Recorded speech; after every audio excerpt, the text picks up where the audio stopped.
Alors, cette séance a été préparée et organisée par notre secrétaire général Hubert Johannet, qui va la modérer. Eh bien, le mieux, c'est de donner la parole au premier orateur, qui est Patrick Guillot d'Arès, qui donc est autour de Bordeaux, c'est ça, Arès, pour les indications médicales et esthétiques des lasers ablatifs.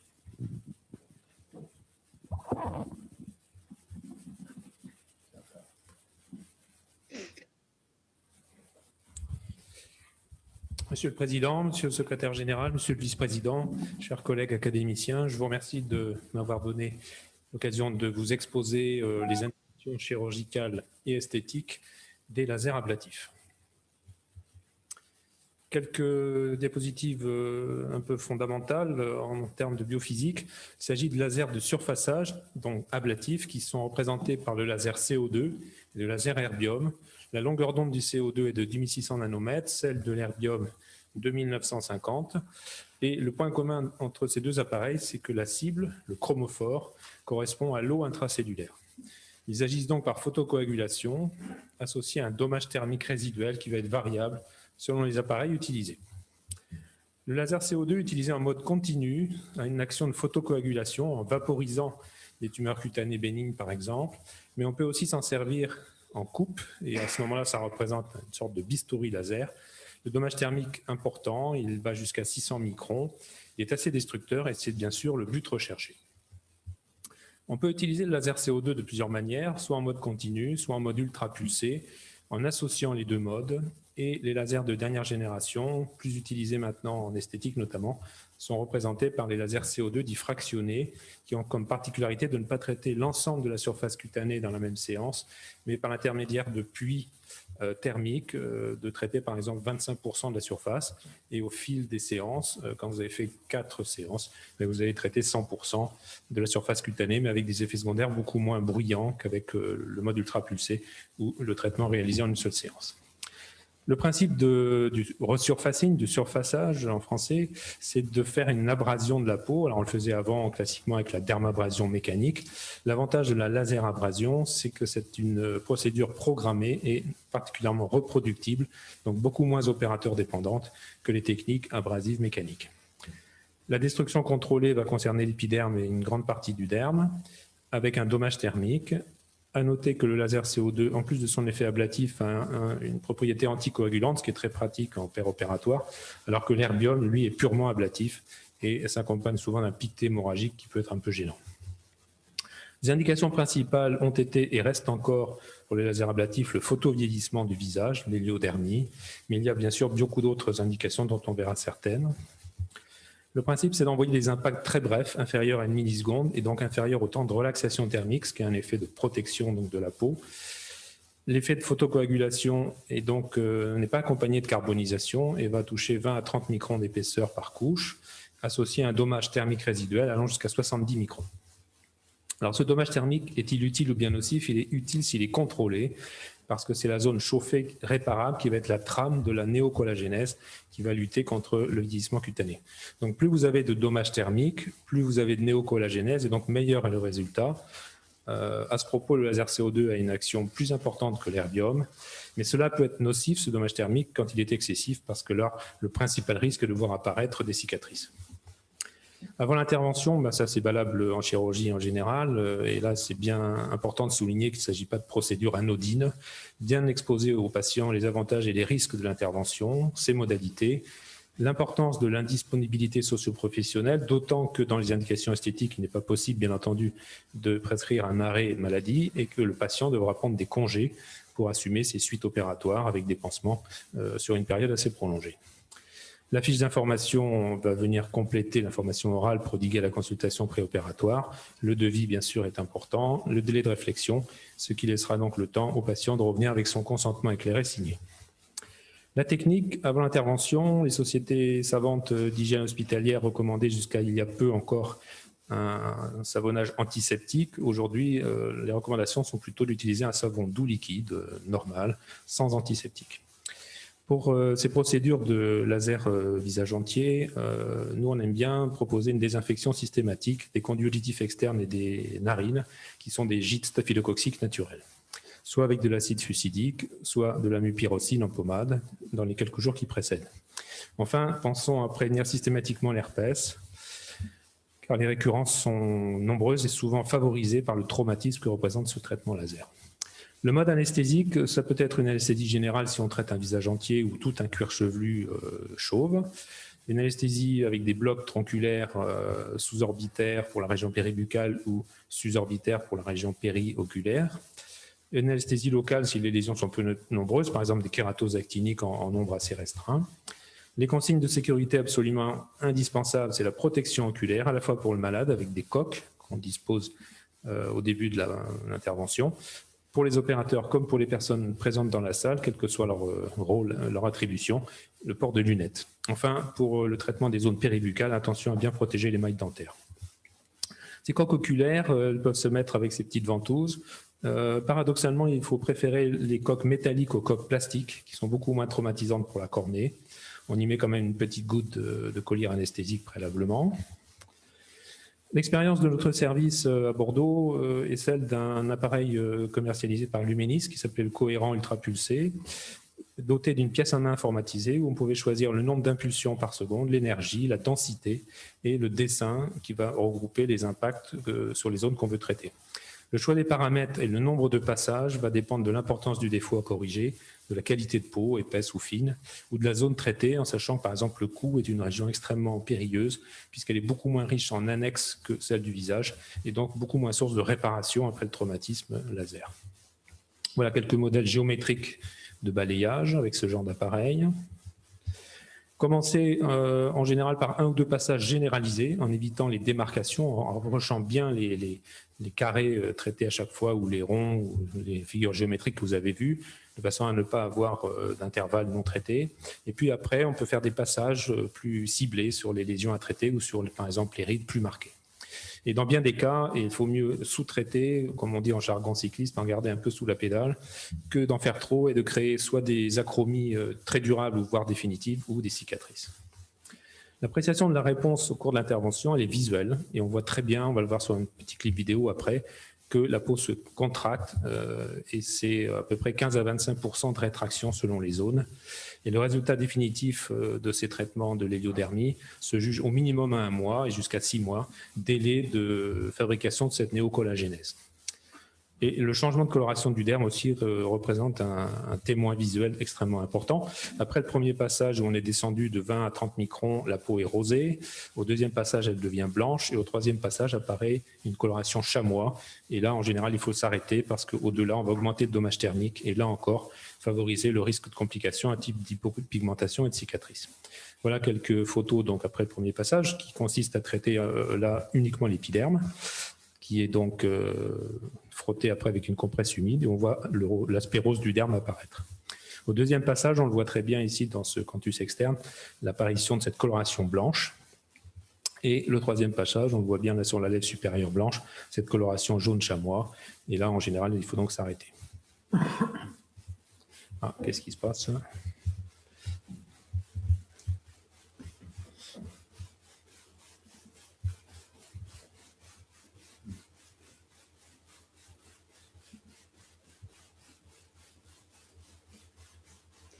Voilà ce petit clip où on voit très bien, donc là c'est le deuxième passage après avoir fait une désépidermisation au premier. On voit très bien la peau se rétracter sous l'effet du tir. Voilà, donc c'est vraiment un témoin visuel important pour l'opérateur, cet aspect de rétraction et de changement de coloration. Voilà, en général, il faut enlever la carbonisation pour pouvoir permettre un passage ultérieur plus efficace. Les soins post-opératoires, c'est extrêmement important. Ils sont de deux types. Soit on fait une méthode ouverte où on dit au patient, vous ne mettez pas de pansement, mais vous mettez X fois par jour un corps gras, vaseliné. En général, ce n'est pas bien fait, soit sous la pression sociale de l'entourage, soit d'eux-mêmes. Et à ce moment-là, apparaissent des croûtes qui sont extrêmement néfastes pour la qualité de la cicatrisation et sa durée. Donc moi, je préfère de loin les pansements fermés qui entraînent une épidermisation plus rapide, moins d'érythème, et en général une cicatrisation en 1 semaine. Le maquillage est rendu possible chez les femmes dès le 15e jour. Voilà un exemple de pansement en post-opératoire immédiat avec ces pansements d'interface doublés d'application de vaseline. Vous voyez que c'est quand même une procédure relativement invasive et il faut bien en avertir le patient. Les risques, la plupart peuvent être évités à la fois par des précautions systématiques, par une bonne technique et par l'expérience de l'opérateur qui est particulièrement importante dans ce genre d'intervention. La greffe du virus herpétique peut être grave, à l'origine de cicatrices extrêmement mutilantes. Donc, vraiment, pensons à une prévention systématique. L'infection microbienne l'est beaucoup moins. Et là, il n'y a pas d'antibioprophylaxie à proposer dans ce genre d'intervention. Et surtout, en cas de souci, il faut gérer, là encore, plus particulièrement peut-être que dans d'autres domaines, personnellement les suites, plutôt que de les déléguer à des gens qui sont parfois un petit peu déroutés, désemparés face à la tournure des événements, notamment les équipes infirmières libérales qui ne connaissent pas forcément toujours les suites de ce genre de traitement. À gauche, un herpès récurrent labial, par oubli de prescription justement de valacyclovir en préventif. Fort heureusement, les choses se sont arrangées sans cicatriciel. Et à droite, vous voyez une staphylococcie généralisée de la face, mais pas une staphylococcie maligne. Donc là encore, une antibiothérapie courante est venue à bout de cette complication. L'érythème post-opératoire est constant. En fait, ce n'est pas vraiment une complication. Il faut bien en avertir le patient. Ça peut durer jusqu'à 2 mois, mais parfois plus. L'hyperpigmentation, on doit la prévenir à la fois par la photoprotection, l'absence d'intervention en été, bien sûr, et malgré cela, des hyperpigmentations post-inflammatoires peuvent survenir, qui peuvent être durables, qu'il faut traiter par des applications de dermocorticoïdes, et surtout pas d'hydroquinone, qui n'ont pas d'action et qui peuvent même avoir un effet néfaste. Voilà un exemple de pigmentation périorbitaire, assez classique, disparu 2 mois après avec les applications quotidiennes de crème corticoïde. Donc là, on a vu l'indication principale esthétique du laser impulsionnel, mais il y a aussi des indications prises en charge par l'assurance maladie, notamment en termes de lésions précancéreuses, comme les kératoses actiniques multiples et la kéylite actinique, donc cette atteinte de la lèvre rouge. Voilà quelques exemples avant-après, donc de champs de cancérisation représentés par ces kératoses actiniques multiples. Même chose, région frontotemporale, qui viennent idéalement remplacer les procédures classiques de cryothérapie ou d'application de certains topiques comme le 5-fluorouracil, qui ont souvent des difficultés de tolérance au niveau des applications assez prolongées. Ici, un exemple de kéylite actinique. Personnellement, je préfère les traiter par une technique strictement chirurgicale de vermillonectomie, ce qui permet non seulement d'avoir un meilleur résultat esthétique en général, certes une procédure plus invasive, mais permettant un contrôle anatomopathologique. Ici, on voit très bien qu'en plus de l'atteinte in situ de l'ensemble du vermillon, il y avait aussi une atteinte invasive ulcérée. Vous voyez qu'au fil du temps, la muqueuse se rekératinise comme si elle l'avait toujours été. D'autres indications, maintenant rapidement, à la fois prises en charge par la sécurité sociale ou pas.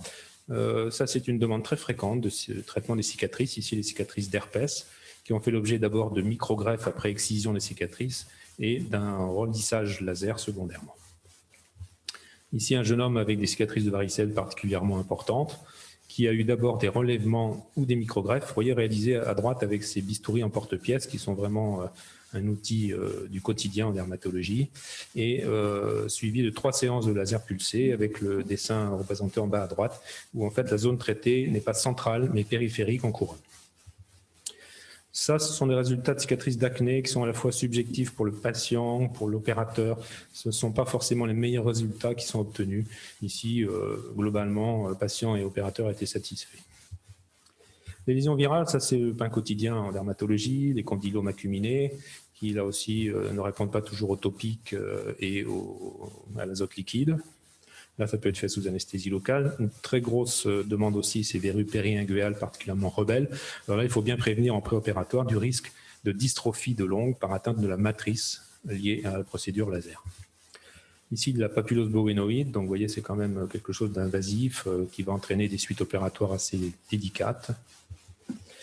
Les tumeurs bénignes, ça c'est une pathologie qu'on rencontre souvent dans des centres de maladies rares de référence comme à Bordeaux pour traiter les génodermatoses comme la sclérose tubéreuse de Bourneville. Ici une forme modérée avec des angiofibromes donc du visage traités à la fois en mode continu et en mode pulsé. Ici une forme un peu plus importante encore. Là, il s'agit d'un patient institutionnalisé avec un gros retard mental, avec une épilepsie sévère, mais une demande très forte de l'entourage et même de l'équipe soignante. Et vous voyez qu'on rend quand même malgré tout service à ces patients. Là encore, la neurofibromatose de type 1, anciennement appelée maladie de Recklinghausen. Alors là, ça se fait bien entendu de nombreuses fois. J'ai enlevé les éléments les plus importants en shaving et en électrocoagulation. Et après, donc vaporisé au laser CO2 les plus petits éléments sur une surface assez importante quand même. Mais c'est au moins 1 heure et demie de temps d'intervention. Et à plusieurs avec les internes. Voilà quelques petites indications esthétiques encore, d'hydradénome des paupières, qui sont des lésions bénignes et souvent préjudiciables esthétiquement. Ici, une adolescente avec un amartome verruqueux. Bien les prévenir de risque de récidive, parce qu'évidemment, là, on ne va pas forcément traiter suffisamment profondément pour éviter le risque cicatriciel.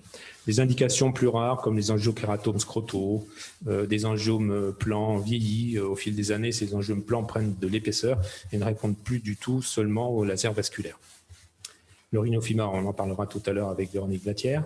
Quelques exemples carcinologiques, mais pas de première intention. Mais vous voyez qu'ici, proposer une chirurgie pour ce carcinome épidermoïde très superficiel et très étendu serait quand même à l'origine d'une rançon cicatricielle notable. Et donc, 5 passages en laser impulsionnel ont entraîné un résultat carcinologiquement satisfaisant avec absence de récidive. Ne pas ignorer la maladie de Bowen au niveau des doigts. Ce n'est pas une banale verrue ici, c'est bien déjà un carcinome in situ. En conclusion, donc, ce sont des appareils qui ont une certaine agressivité. L'apprentissage est quand même assez long et relativement difficile. Et je remercie pour l'iconographie, en plus des photos qui sont personnelles, mon maître, le professeur Claire Bello, et mon collègue à Bordeaux, le docteur Cobrel. Merci à vous.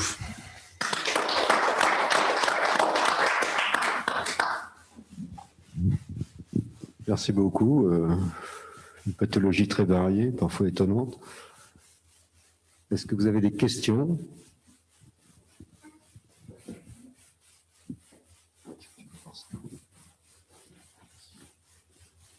Bonjour, merci pour votre présentation. Effectivement, comme notre secrétaire vient de le dire, c'est une pathologie très très variée.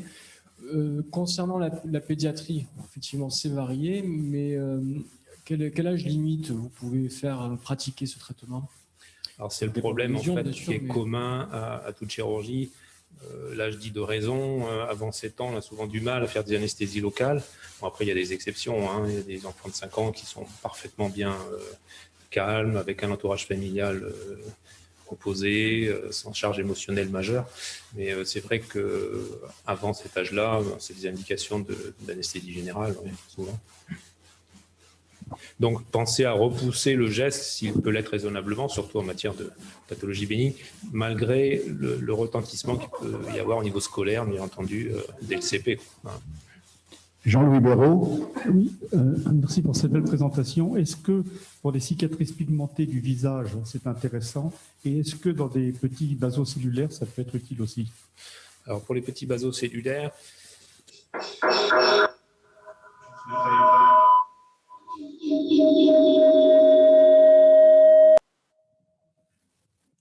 très à cheval sur les règles carcinologiques et souvent c'est une méthode de deuxième voire de troisième intention. Elle est décrite dans le guide ANAES 2004 sur le traitement des basocellulaires, mais je pense qu'il faut vraiment la retenir que en dernière intention chez des sujets très âgés pour des carcinomes basocellulaires en dehors de la face. Mais effectivement, ce n'est pas à proposer en première intention. De même que, par exemple, l'imiquimod, que beaucoup de collègues dermatos ont tendance à prescrire, alors que l'indication chirurgicale serait licite et prioritaire. Voilà. Et pour les cicatrices pigmentées, c'est ça la deuxième question? Ouais. Alors, le CO2 n'est pas la meilleure des indications parce qu'on va créer une inflammation qui est elle-même source d'hyperpigmentation. Donc, on peut essayer de les traiter avec des lasers pigmentaires, des lasers plus switchés, des lasers YAG, des choses comme ça. Après, il faut faire la différence entre la pigmentation post-inflammatoire et une pigmentation d'autres origines. Puis surtout, ne pas méconnaître, ça c'est l'importance des fois de biopsier préalablement, un mélanome de Dubreuil in situ, débutant, qui peut être pris pour une simple tache actinique et qui est déjà un cancer en fait. Donc là, il faut l'expertise du dermatologue pour vraiment faire le diagnostic avant de se lancer dans le traitement d'une tâche qui pourrait être autre chose qu'une tâche. Jean-Claude Coffignal. Oui, j'ai été surpris par le risque et la prévention donc herpétique dans la chirurgie dermatologique de la face. Vous pouvez me dire juste un petit mot, s'il vous plaît? En fait, je crois que c'est assez caractéristique du laser CO2 impulsionnel. On ne voit pas trop ces récurrences herpétiques si, par exemple, on va faire une chirurgie carcinologique d'un basocellulaire de la région péribuccale. C'est vraiment le traumatisme, le dommage thermique qui probablement est source de cette récurrence. Jacques Beaulieu, tu voulais dire quelque chose? Non. Alors, vous avez parlé des verrues. Je n'ai pas vu les verrues plantaires aussi. Et les plantaires aussi. Alors c'est vrai que plus on vieillit, plus on a tendance à être gentil avec les enfants, à éviter les procédures laser qui nous sont demandées à corps et à cri par tout le monde, les familles, les correspondants.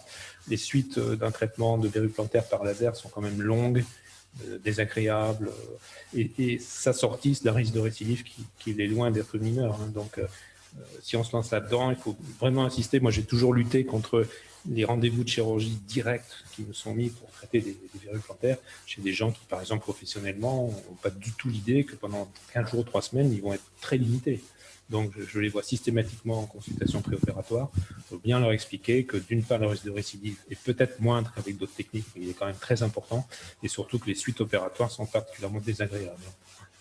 Et évitons en général de traiter les 2 pieds en même temps au laser. Je voulais vous poser une autre question. Est-ce que je reçois des patients pour les condylomes de la marge anale?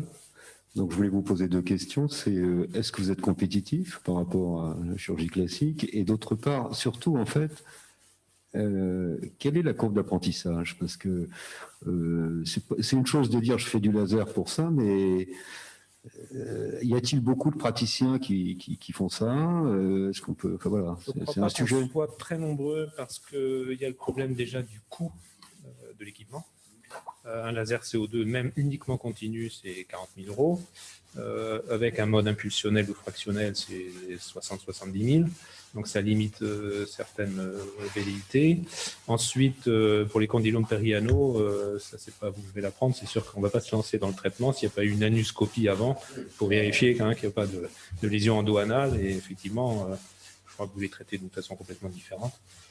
À cause des risques d'explosion avec les gaz digestifs, tout ça.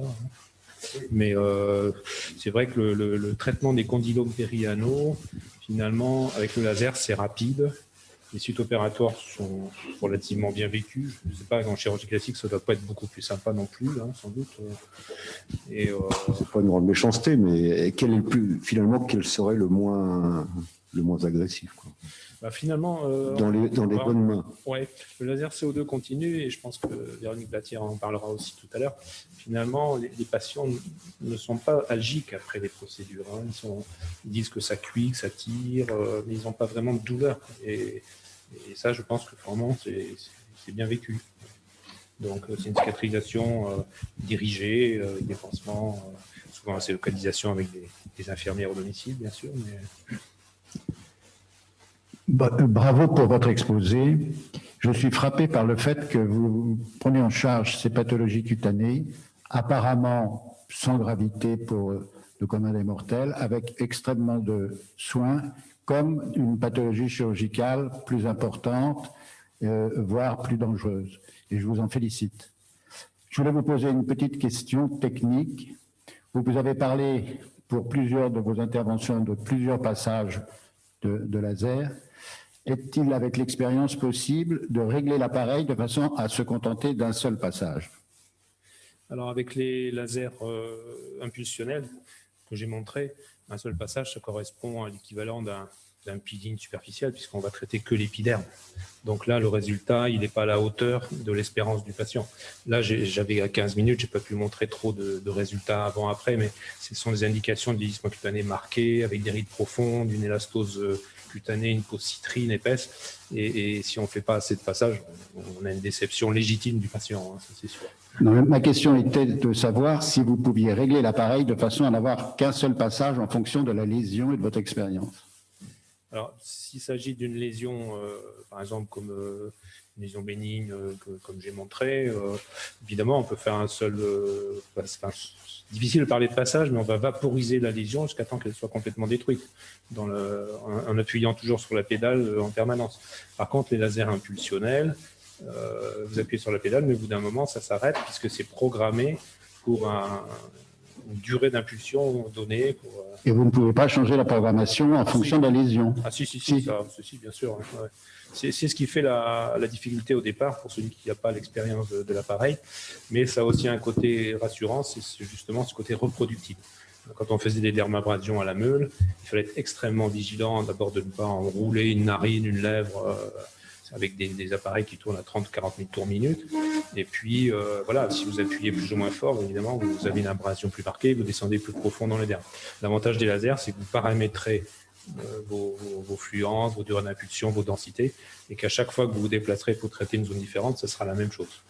Là, c'est sûr que c'est le bon côté. Bien. Eh ben, s'il n'y a pas d'autres questions, merci beaucoup. Merci à vous.